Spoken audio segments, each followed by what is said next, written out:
नमस्कार, मैं हूं आपके साथ शुभम मिश्रा और आप देख रहे हैं वीके न्यूज यूपी। धर्म के नाम पर आतंकी, जिहादी, स्लीपर सेल पैदा करने वालों का दिमाग अब चकरा उठा है। उन्हें समझ में नहीं आ रहा है कि वो करें तो आखिर करें क्या, क्योंकि अब से कुछ ही दिनों में जिसके नाम पर, जिसका वास्ता देकर वो आतंक फैलाने के लिए आतंकियों को जन्म देते थे, अब उसी कुरान से उन्हीं आयतों को हटा दिया गया है।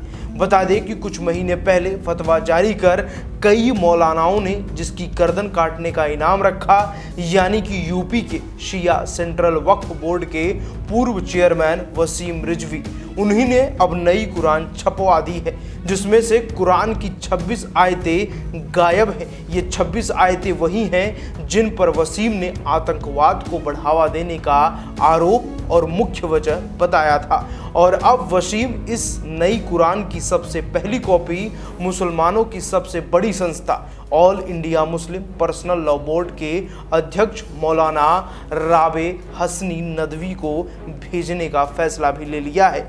इतना ही नहीं, वसीम ने देश के प्रधानमंत्री नरेंद्र मोदी को भी चिट्ठी लिखी, जिसमें उन्होंने कुरान की इन 26 आयतों को लेकर जिक्र करते हुए लिखा कि इन आयतों में अत्याचार, धार्मिक उन्माद फैलाने वाली बातों के अलावा और कुछ भी नहीं है, और इसीलिए उन्होंने नई कुरान लिखी है। साथ ही पीएम मोदी से नफरत फैलाने वाली पुरानी कुरान को देश में बैन करने की भी मांग की। उन्होंने इस बात की भी जिक्र किया कि कुरान मजीद में 26 आयत ऐसी हैं जो उनके अल्लाह का कथन नहीं हो सकती है, क्योंकि ये आयतें आतंकवाद, चमरपंथी और कट्टरपंथी मानसिकता को बढ़ावा देने वाली हैं, आपसी भाईचारा और इंसानों की भलाई के लिए खतरा है। वसीम रिजवी का कहना है कि कुरान की इन आयतों के कारण ही मुस्लिम समाज में आतंकी विचारधारा पैदा हो रही है। पूरे विश्व में मुस्लिम आतंकवाद चरम सीमा पर है। गहन अध्ययन के बाद अब उन्होंने कुरान मजीद के सुरोह को सही क्रम में लगाया है।